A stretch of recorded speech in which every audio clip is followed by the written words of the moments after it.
Namo Bhagavate Vasudevaya. Om Namo Bhagavate Vasudevaya. Dita Bhakti Bhavena Chetasa Veda Shastra Purani Tena Nitani Sarvashaha. For those who study the Bhagavad Gita as it is with great faith and devotion, the essence of all Vedic knowledge is revealed. This evening I want to read a number of verses and purports from the 15th chapter of the Bhagavad Gita. This chapter is called The Yoga of the Supreme Person. So we shall begin with text number 8 and read through text 10. And then a little later we will also look at text 11. So beginning with text 8. Shariram yadavapnoti yaschapi ukramatishvaraha grihit vaitani samyati vayurgantani ivashayat. Please repeat. Shariram,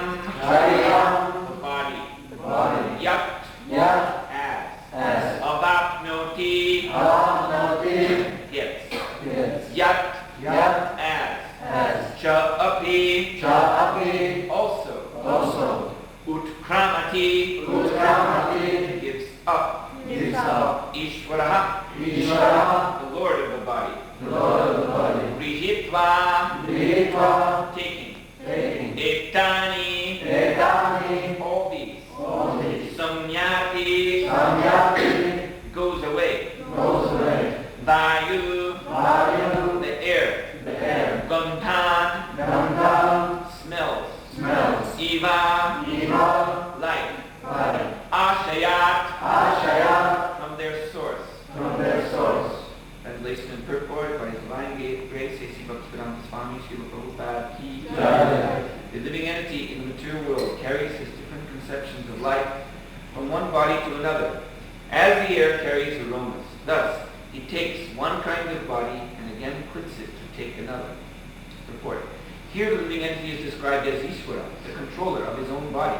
If he likes, he can change his body to a higher grade, and if he likes, he can move to a lower class. Minute independence is there. The change his body undergoes depends upon him. At the time of death, the consciousness he has created will carry him on to the next type of body. If he has made his consciousness like that of a cat or a dog, he is sure to change to a cat's or dog's body. And if he has fixed his consciousness on godly qualities, he will change into the form of a demigod. And if he is in Krishna consciousness, he will be transferred to Krishna Loka in the spiritual world and will associate with Krishna. It is a false claim that after the annihilation of this body, everything is finished. The individual soul is transmigrating from one body to another, and his present body and present activities are the background of his next body. One gets a different body according to karma, and he has to quit this body in due course. It is stated here that the subtle body, which carries the conception of the next body, develops another body in the next life. This process of transmigration from one body to another and struggling while in the body is called karshati, or struggle for existence. Text 9. Shrotram chakshush parshanam cha rasanam grihanam eva cha odishtaya manaschayam vishayam upasevate. Translation. The living entity, thus taking another gross body, obtains a certain type of ear, eye, tongue, nose, and sense of touch, which are grouped about the mind. He thus enjoys a particular sense, a particular set of sense objects. Purport. In other words, if the living entity adulterates his consciousness with the qualities of cats and dogs, in his next life he gets a cat or dog body and enjoys. Consciousness is originally pure, like water, but if we mix water with a certain color, it changes. Similarly, consciousness is pure, for the spirit soul is pure, but consciousness is changed according to the association of the material qualities. Real consciousness is Krishna consciousness. When, therefore, one is situated in Krishna consciousness, he is in his pure life. But if his consciousness is adulterated by some type of material mentality, in the next life he gets a corresponding body. He does not necessarily get a human body. A again.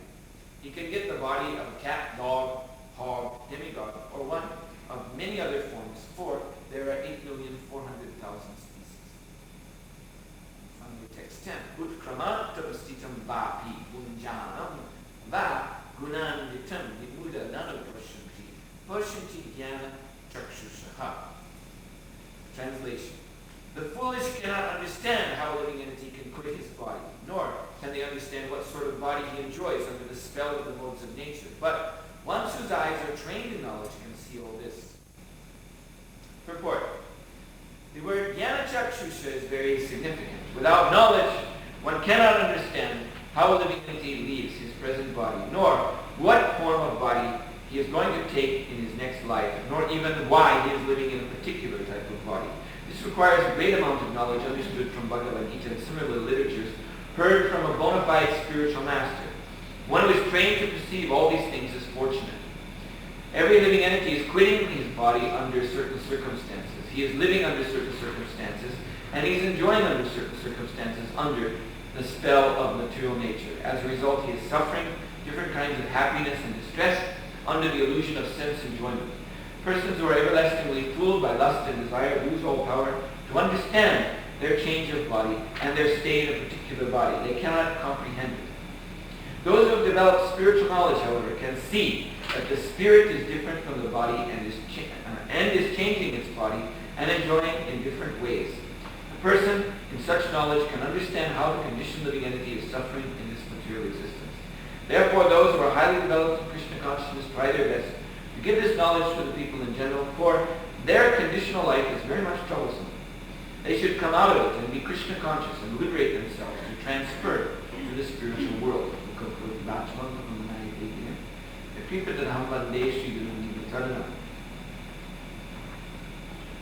So everyone can imagine in a supermarket a child together with her mother shopping. In the supermarket you have these long aisles, and on either side there are so many items which are on display. And every day in the supermarkets around the world, millions and millions of people are going with the shopping cart down these aisles and taking different items, placing them in the cart. So just imagine a small child who is too small to herself select the items and put them in the cart. But she's very much fascinated by all the things she sees in the aisle. So she's insisting, she's pleading with the mother, please, take this, take this. She actually has no idea what it is that she's choosing. But she simply is enamored by the nice packaging. Here's a nice looking package. So she's attracted and she requests mother, please, get this thing.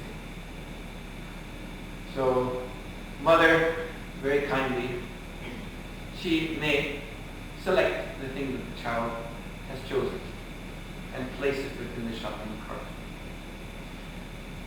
So like that, the living entity is moving through the world of sense objects in very close association with the Paramatma, the Super Soul, who is represented in this example, of course, by the mother.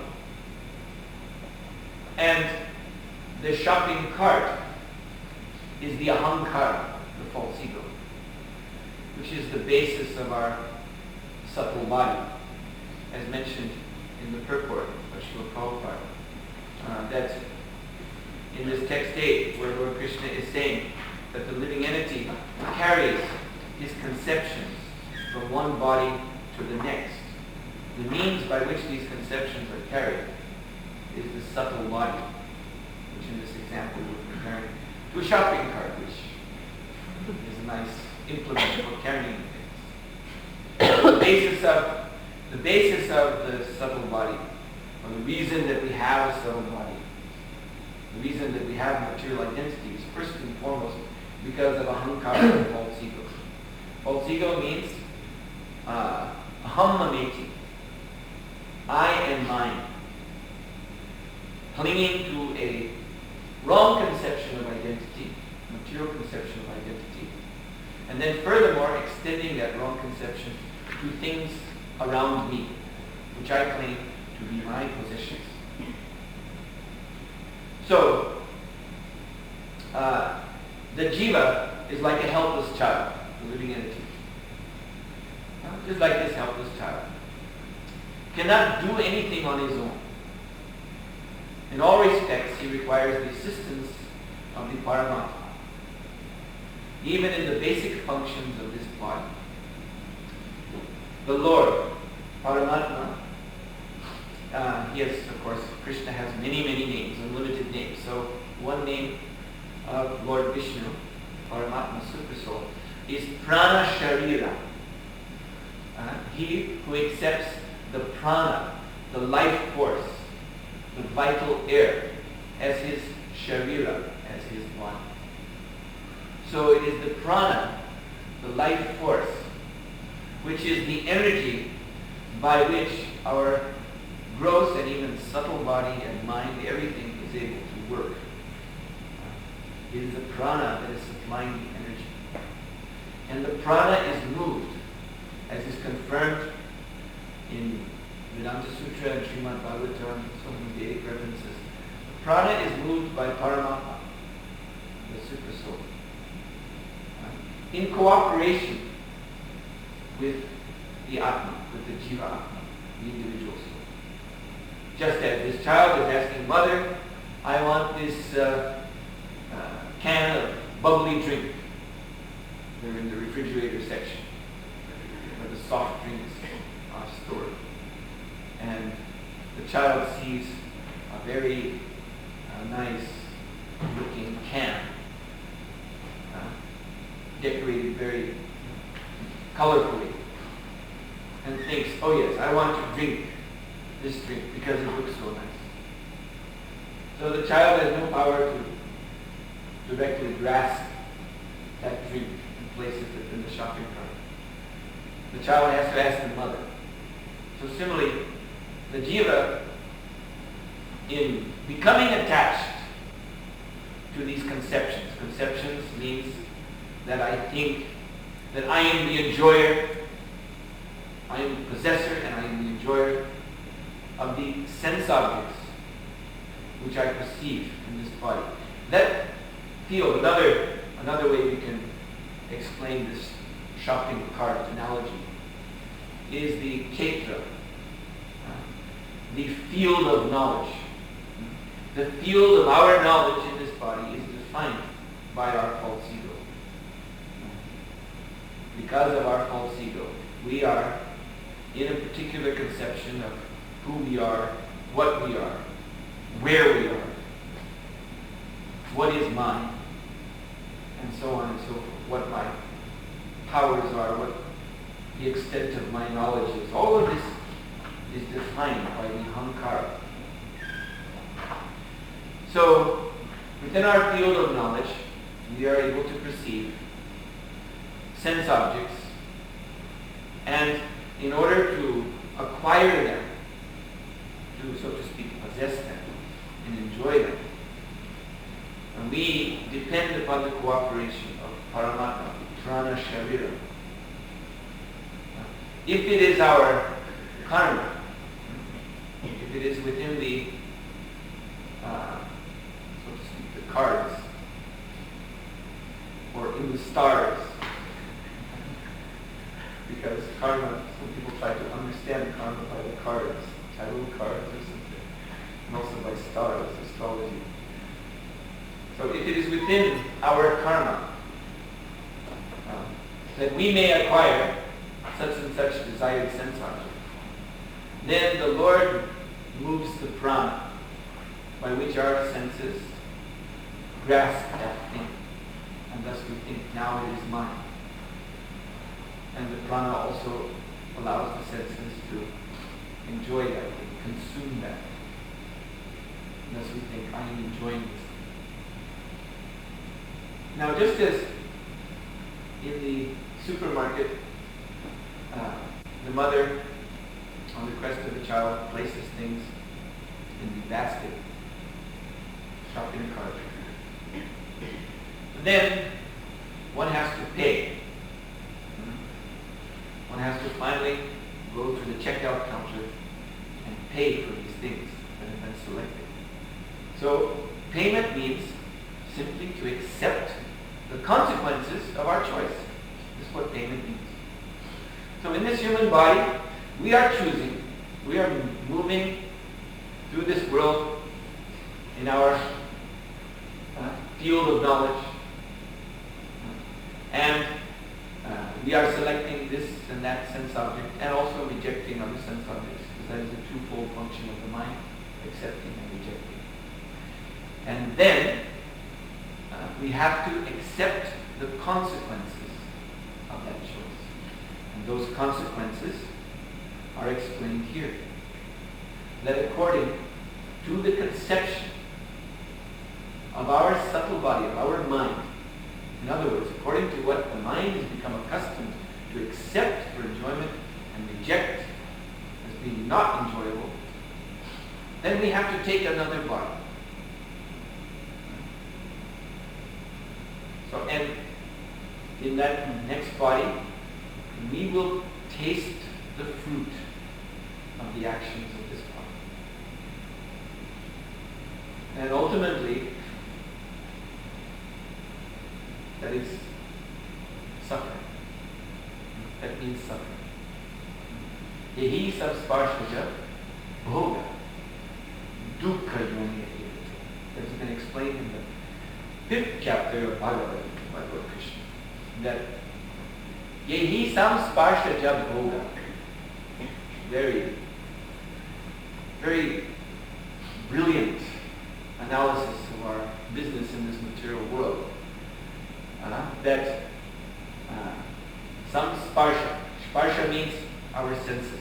Actually refers to, sparsha specifically means touch. So our senses are touching the sense objects.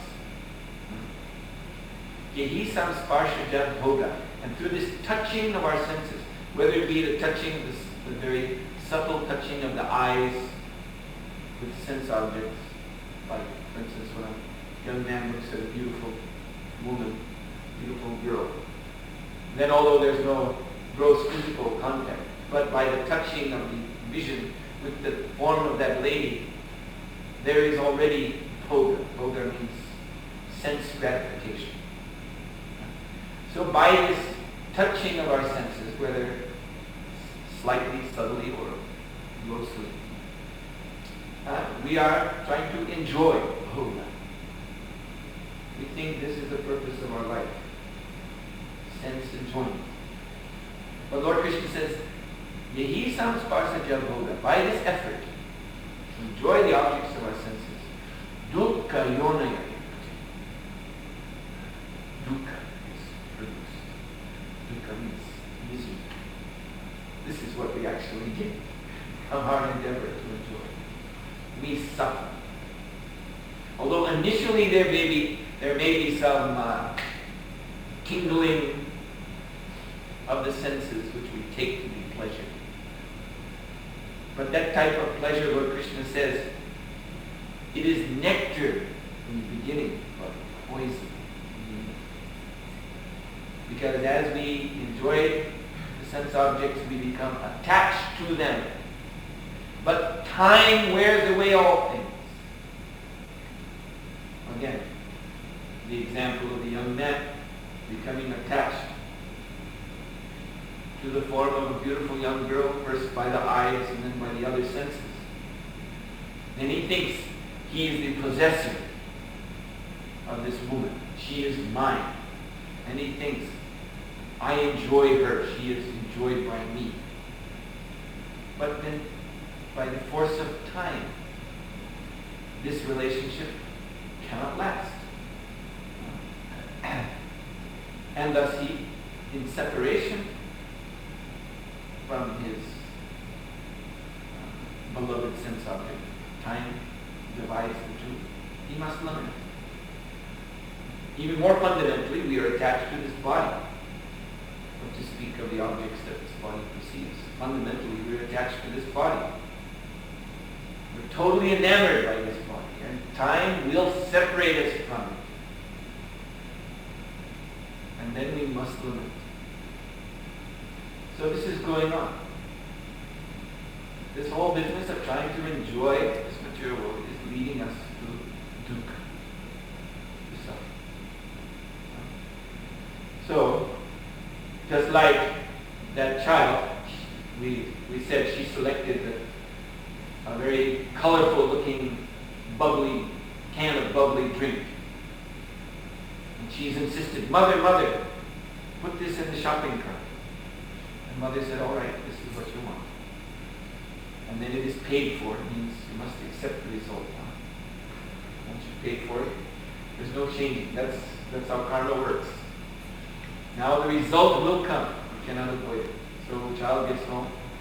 Actually, child wants to. She's very eager. Yes, let me accept the result. Let me drink the soft drink. But let's say it turns out that it is not to her taste. By the bright colored can, this would be very good. But when she opens it and drinks it.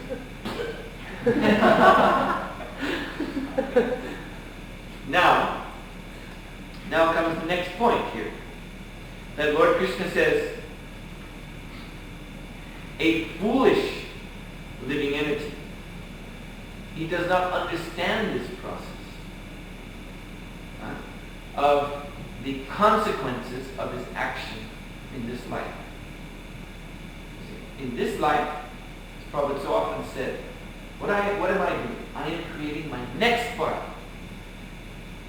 And I will have to accept that body.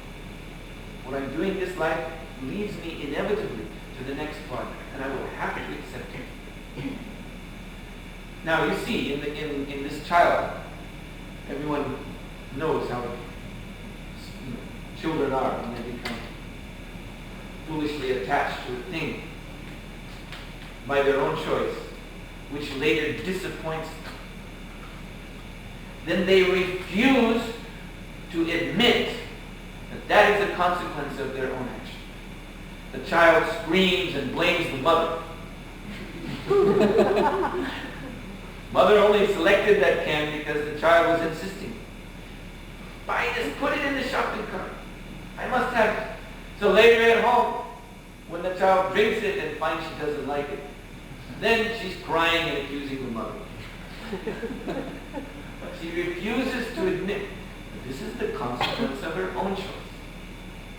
So similarly, living entities who are foolish, they refuse to admit that their actions in this lifetime will lead them to reactions in the next lifetime. And that's why they cannot understand this process, because of childish foolishness. So Krishna calls such living entities vimudha. Vimudha nam pushyanti. They are very foolish because they cannot see. Being too much enamored by Maya. This is Maya's business. To attract us, to allure us. Simply by the skin, by the external appearance of things. You see? Again, coming back to this example of a young man looking at a beautiful woman. So by her skin, by her external appearance, she may look like an angel, a very sublime, wonderful person. But in her heart, she will be a demon. Who knows? You can't tell. You can't tell from the outside. But when one is foolishly bewildered by the external appearance of things, by Maya, then he insists, no, I must have this. I must enjoy it. And you must accept the consequences of your choice. And if it's a suffering, if this woman turns out to be a witch, then it's your fault. You can't blame her, you can't blame anyone. You have to accept the consequences. But the living entity refuses. The foolish living entity who is Vimudha. Vimudha nanupashyanti. He refuses to admit it. And thus he cannot understand. He's unable to understand the cycle of transmigration. How the soul is enjoying in one body because he chose that body in the last life, therefore he's in this body acting, and how his actions in this body will lead to next life. He cannot understand. So, how does one understand? So, now we will look ahead. Text 11. Yutanto yoginishchainam pashyanti atmani avashkitam yutantopi akratat manam nainam pashyanti achetnasaha. The endeavoring transcendentalists who are situated in self-realization can see all this clearly. But those whose minds are not developed and who are not situated in self-realization cannot see what is taking place, though they may try. Before, there are many transcendentalists on the path of spiritual self-realization. But one who is not situated in self-realization cannot see how things are changing in the body of the living entity. The word yogina is significant in this connection. In the present day, there are many so-called yogis. And there are many so-called associations of yogis, but they're actually blind in the matter of self-realization. They're simply addicted to some sort of gymnastic exercise and are satisfied if the body is well built and healthy. They have no other information. They are called yatantopi okratat mana. Even though they are endeavoring in the so-called yoga system, they are not self-realized. Such people cannot understand the process of the transmigration of the soul. Only those who are actually in the yoga system and have realized the self, the world, and the Supreme Lord, in other words, the bhakti yogis, those engaged in pure devotional service in Krishna consciousness, can understand how things are taking place. Yes, those who are genuine yogis, as Srila Prabhupada explained in the purport, that means bhakti yogis, devotees of Krishna, they can understand this process of transmigration of the soul by the grace of that self-same Paramatma in the house. Yes, in the house. In the heart. The heart is the house of the soul.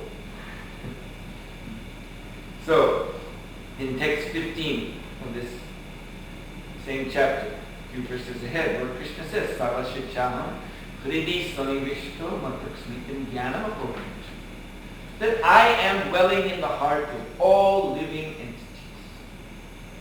And from me, matak smriti jnanam apurvanam. From me come smriti. One can remember by my grace. So one can remember his previous lifetime by the grace of Krishna. Jnana, one can have transcendental knowledge.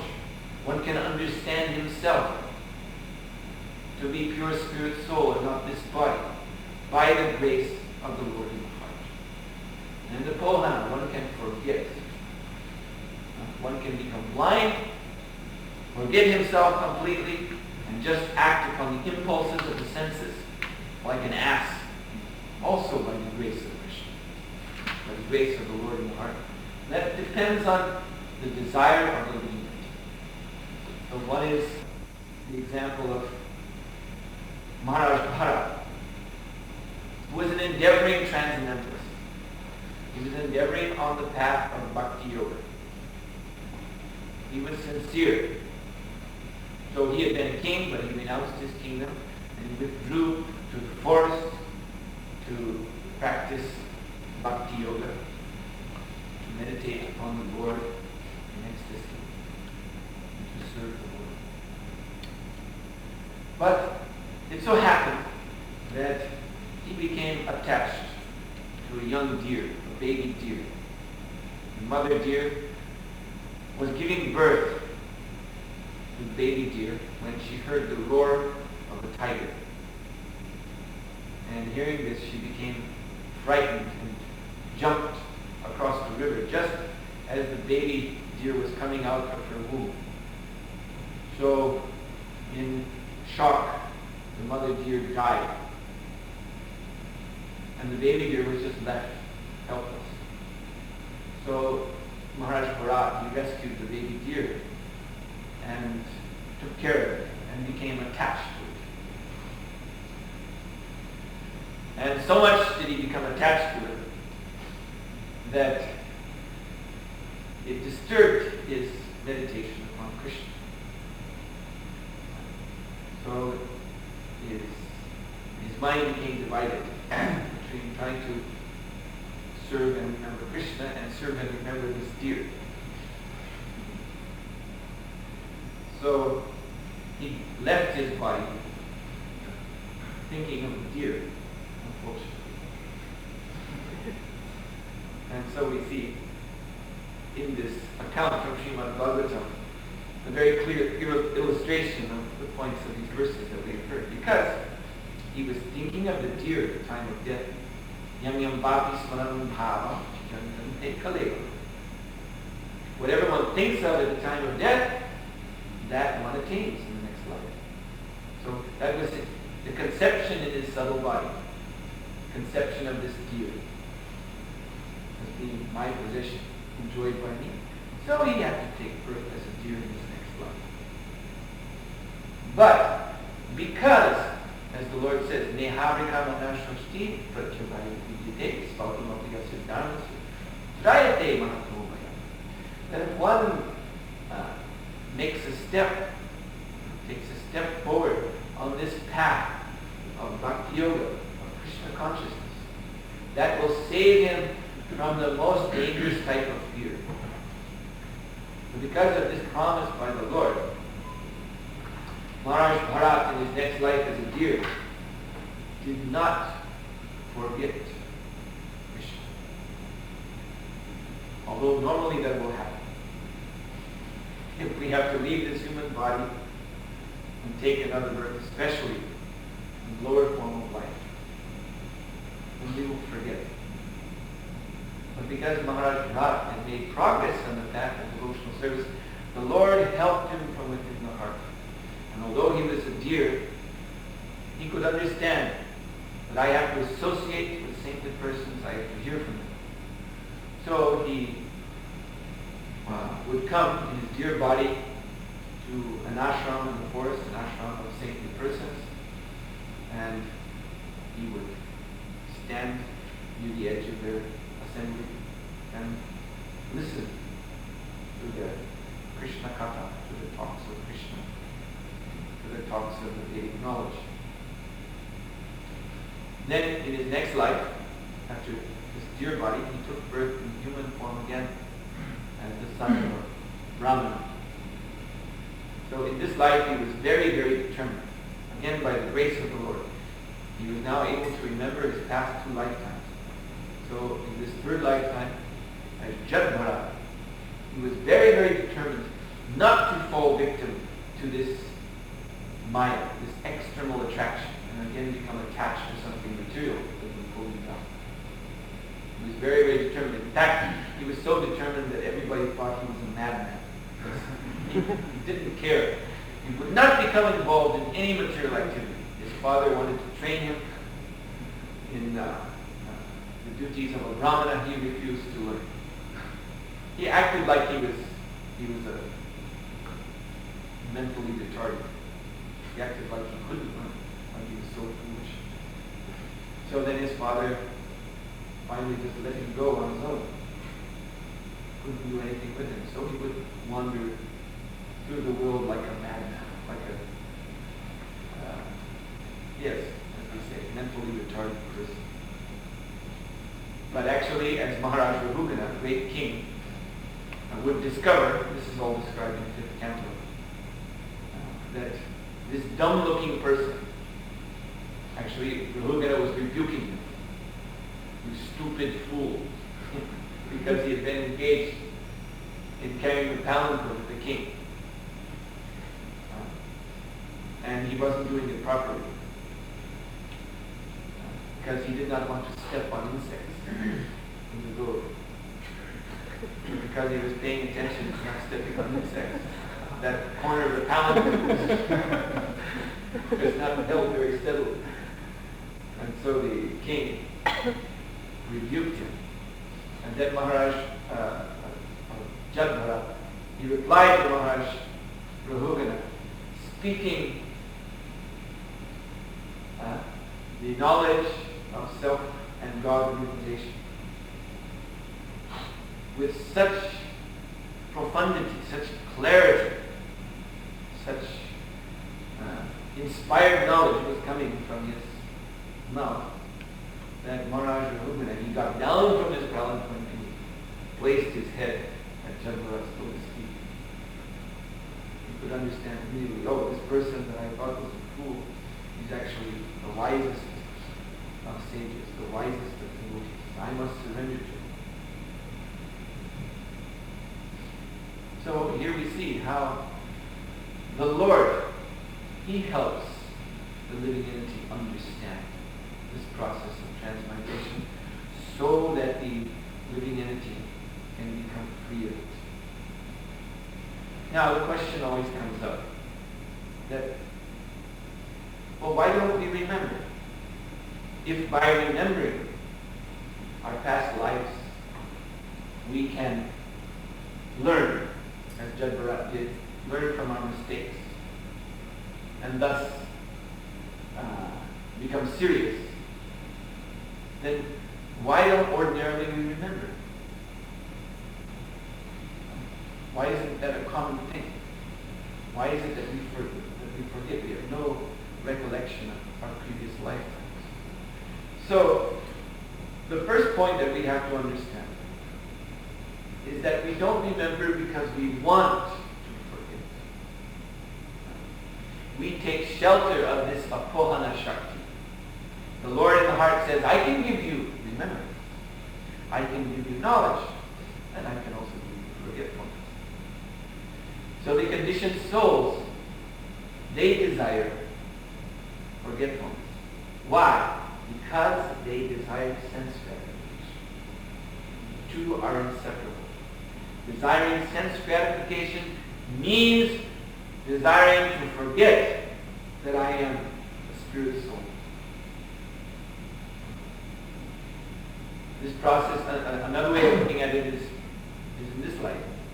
That as a result of our strong desire for sense gratification, we must commit sins. We commit sins in this life. And these sins lead us to, first of all, having to leave this body dies, and then we have to leave it and go to the next body, be packed up within the womb of our next mother, which is a very, very uncomfortable position. So this is all very, very painful. And the living entity desiring to be situated within matter, he doesn't like to experience these pains. Therefore the Lord helps him, because that is his wish, to be situated within painful, distressful, degrading matter.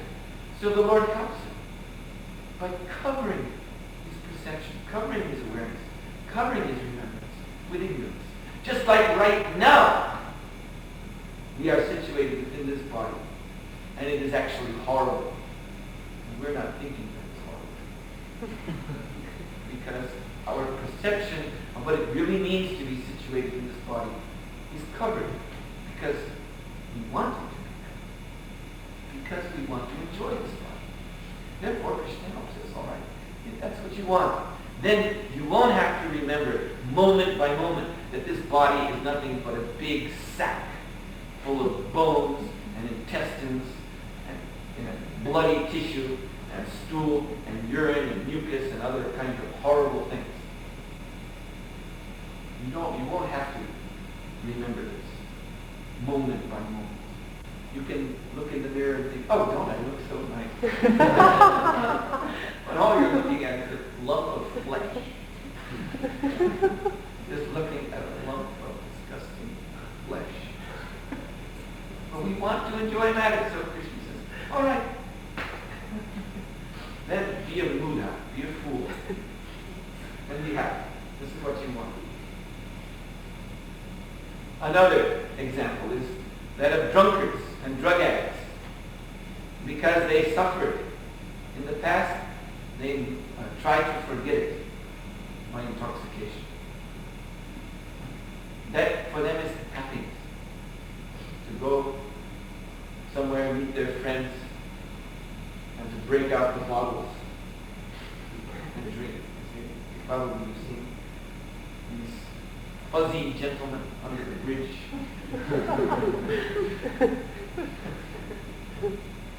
In the winter they build a big fire in a garbage can.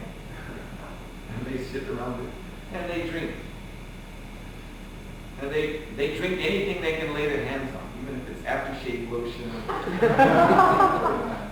spiritus. And it's completely destroyed their brain. Even if one drinks aquavit from the system lager, every time one gets drunk on that, one burns out 10,000 brain cells. But if one drinks this spiritus, then one is capable of burning out many, many more brain cells. And that's actually what they want. They want to burn out their brains because their lives are so full of frustration that they just want to forget. And that forgetfulness is happiness. So the Lord is in the heart. And to the degree that we desire to enjoy matter, to that degree we have to forget the sufferings of matter. And if this is our desire, the Lord says, all right, then you be covered by my apohanam shakti. In Greek mythology, there was a god called Morpheus, the god of sleep and forgetfulness. And from this Greek word Morpheus, we get the modern word morphine, which is, of course, a very powerful sedative anesthetic. So, also, another example, when they have to get an operation in the hospital, we are put under morphine or something like that. Now they have synthetic anesthetics, but basically they're doing the same thing as morphine.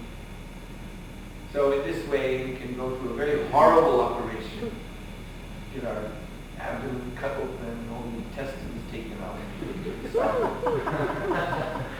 so that we can have something snipped out of the back part of our abdomen, and then the intestines are put back in, sewn up. Now, if we hadn't experienced that in waking consciousness, we would die. But under morphine, we can hang on in this body. So, like that, to move from body to body, to die and then be placed within the womb of our next mother, whether it be human or spider or whatever it may be. And for that body to develop and take birth, this is all very, very horrible. Like an operation. So those who desire this, who want to go through this process, then they have to be put under morphine. So the Lord, he has this aspect. I suppose that was the Greeks' way, the Greeks' own way of understanding, ancient Greeks' understanding of that aspect of this Paramatma, who puts us under the Apohana Shakti, the Shakti of forgetfulness, they call in Morpheus. So we want to forget. That's the first thing.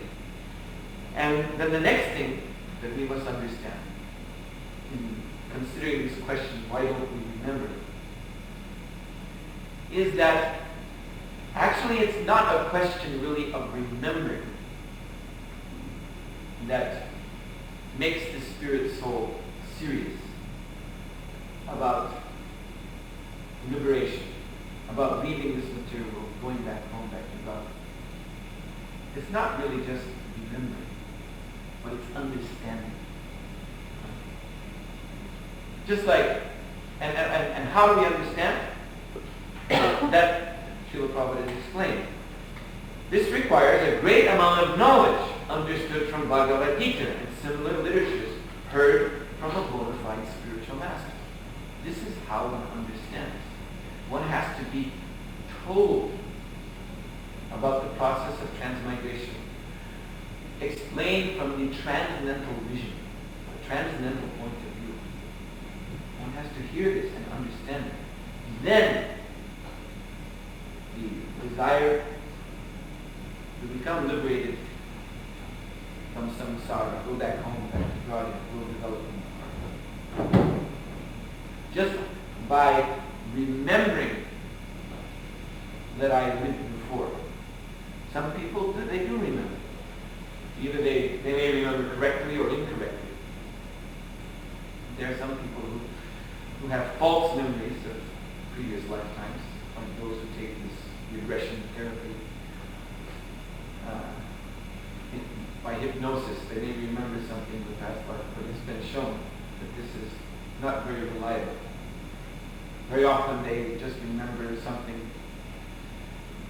experience that they had when they were little children. For instance, as a small child, they may have heard a story or seen something on television or read some book and they've forgotten it now. And then they go under hypnosis. And because the mind under hypnosis is very, very open to suggestion, so the therapist, the hypnotist, is suggesting to the mind, remember something from a previous life, and all the mind can come up with is some old TV show that's there from when this person was 5 years old or 6 years old. So then the mind turns that into a past life experience. But this has been shown to happen. But sometimes people may even remember in reality their past life. But actually, I've read a number of books on this, and I've not seen in any case that if these persons who really or falsely remember a past life, then suddenly become very serious about liberation. In fact, it seems they become even more interested in sense gratification. Because they become special people, and like this actress Shirley MacLaine. She's become, this is for her a big, she's selling many books on her so-called past life experiences and so on and so forth. This has become a big program for sense gratification, for making money and enjoying fame and prestige. So it's not simply just remembering, but one has to understand. Just like if you snore at night, see, when you're sleeping, you make loud sounds. So how will you know about it? Well, usually only if somebody else tells you. Someone else is sleeping in the same room becomes disturbed. Then they will tell you, Prabhu, because you're snoring, I can't sleep. Please do something about it. And then we understand, oh, this is not nice. Then you actually understand that I have to do something about this. Sometimes you may even realize yourself that you're snoring. Sometimes at night, the sound may come into our consciousness. But who cares? I'm sleeping. It doesn't matter to me.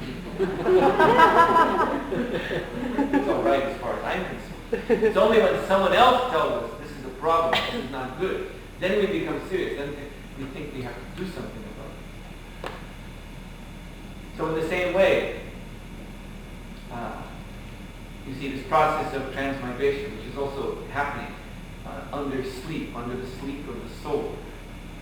It has to be pointed out to us by someone else that it is a problem, that someone else is the pure devotee. Even if we, with the example of snoring again, even if one is aware that he snores, it doesn't bother him. So similarly, even if we happen, but we're one of those few people who can remember a past life, that still doesn't mean that we're going to become serious about getting out of the cycle of birth and death. There's even one of the systems of Vedic philosophy, which actually is not really representative of Vedic philosophy, but it's one of the systems of one of the schools of wrong explanations of Vedic philosophy called Karma Mimamsa.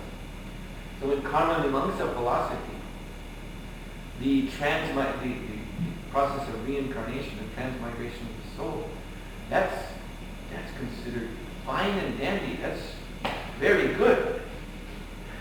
Because in Karma Mimamsa, the philosophy is that yes, you just have to follow the Karma Kanda section of the Vedas, perform the prescribed rituals in this human form of life, and then when you die, you'll attain a very nice position in your next life in the heavenly planets, and you can enjoy like anything.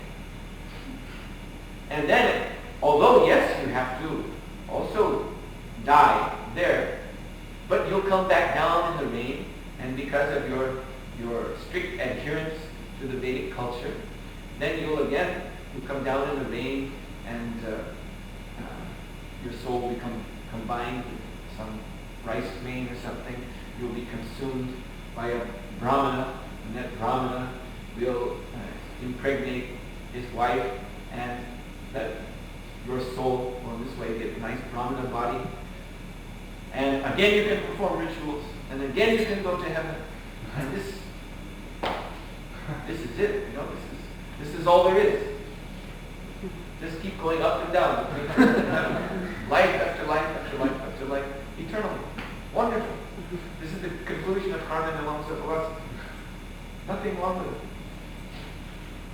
So you see, we have to hear that there is something wrong with it. We have to hear this from one who is actually a realized soul.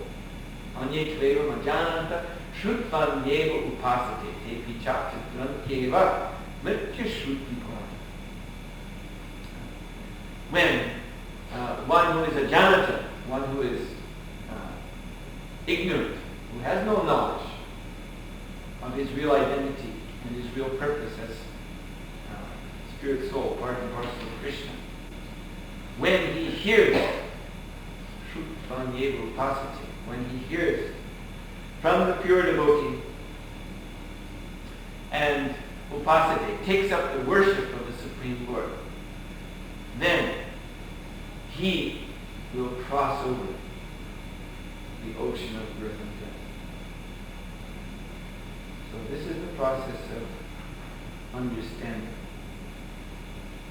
which is explained by Krishna in Bhagavad Gita, and which must be received by us from Krishna's representative. The external manifestation of the Paramatma in the form of the pure devotee of the Lord. Are there any questions?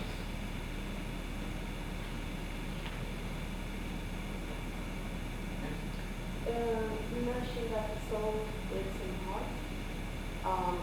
If someone makes a heart transformation, does he change his soul too? No, the soul, as I said,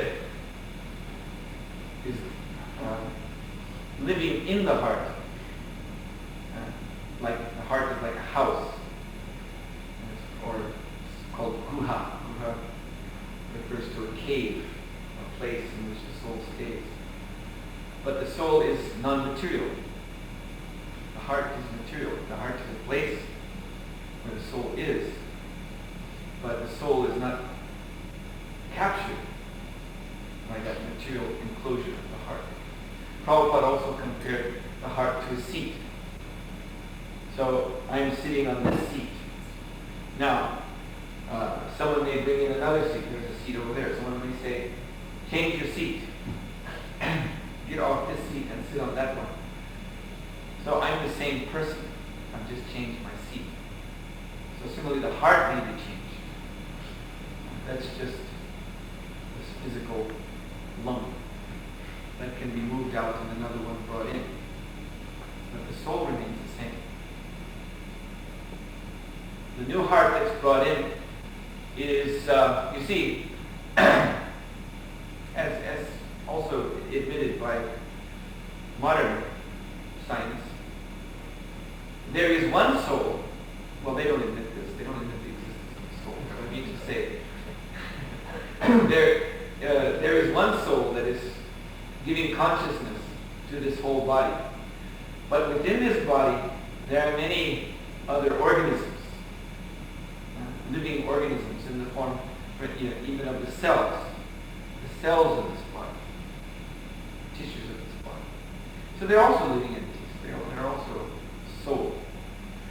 So when we die, death means that the predominating soul, the soul whose consciousness pervades the whole body, he leaves. He leaves this body in which there are so many other souls whose consciousness only pervades tiny, one cell of the tissue of this body. So these living entities may remain, just as is sometimes been reported that on corpses the hair and beard may continue to grow. Sometimes that's been seen. Because these cells, they don't leave so quickly. So similarly, the cells of the heart tissues, when the heart is cut out of a dying person who's or just dead, and placed in some, I don't even know how they do it, but somehow I suppose they place the heart in some situation where it will not deteriorate rapidly. They try to preserve it. So the tissue of the heart itself is still living. The cells of the heart tissue are still animated. So then, when someone who has a weak heart, his heart is removed and that heart is put in. Then, because that heart that's put in is functional still living tissue, and they, by electric shock or whatever, get it working again, get it pumping again, then this soul accepts that heart as his new seat, because it's working. When the heart refuses to work, no longer is functional, then the soul has to leave. It can't stay. So in this heart transplant, all they do is they take out a heart which is not functioning properly anymore. It's still functioning, but it's got some major problem and will not last very long. And they put in a new heart which works properly. So the soul accepts that. Placed on another subtle body. The subtle body, just like in the comatose state, when one goes into coma, then the subtle body is stuck in the subtle platform. At night, when we dream, the subtle body leaves the gross body and enters the dream world, which is a product of the... Actually it's a product of the mode of passion. Explained it, that there are three states. There's Sushupti, total unconsciousness, which is in the mode of ignorance, Svapna, dream, which is in the mode of passion, and Jagrata, the waking state, which is in the mode of goodness. So every day our consciousness is being influenced by these different states. So we know at night that our subtle body leaves and enters a dream world. We can remember those dreams. And similarly, the subtle body merges